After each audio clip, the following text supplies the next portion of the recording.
আসসালামু আলাইকুম, this is doctor Shaon. আজকে আমি কথা বলবো যে কী খাবার খেলে আমরা আমাদের ইমিউনিটিটাকে বুস্ট আপ করতে পারি। নাম্বার ওয়ান সেটি হচ্ছে যে ফলমূল। কিছু ফলমূল আছে যেগুলোতে প্রচুর পরিমাণে সাইট্রিক অ্যাসিড থাকে এবং একই সাথে এই ফলমূলতে প্রচুর পরিমাণে ভিটামিন সি এবং ভিটামিন ই থাকে, যেমন আমলকি, লেবু, কমলা। এই ফলগুলোতে কিন্তু প্রচুর পরিমাণে ভিটামিন ই, ভিটামিন সি থাকে। নাম্বার টু সেটি হচ্ছে যে সবুজ শাক, সাথে আছে গাজর, মিষ্টি কুমড়া। এগুলোতে কিন্তু প্রচুর পরিমাণে ভিটামিন এ থাকে। ভিটামিন এও কিন্তু আমাদের ইমিউনিটি বুস্ট আপের ক্ষেত্রে অন্যতম গুরুত্ব পালন করে।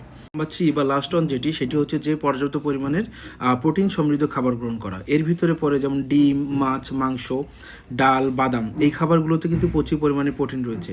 আমরা জানি যে আমাদের ইমিউনিটি সেল বা ইমিউনো সিস্টেম এটি কিন্তু প্রোটিন দিয়ে গঠিত। তো আমাদের প্রোটিনের ঘাটতি থাকলে কিন্তু আমাদের ইমিউনিটি কিন্তু সবার থেকে কম থাকবে। লাস্ট ওয়ান সেটি না বললেই না, যেটি হলো পর্যাপ্ত পরিমাণে ঘুম। একজন মানুষের ডেইলি 6 থেকে 7 ঘন্টা ঘুমের প্রয়োজন। এর পাশাপাশি সবচেয়ে বেশি যেটি জরুরি সেটি হচ্ছে যে নিয়মিত বা রেগুলার এক্সারসাইজ করা।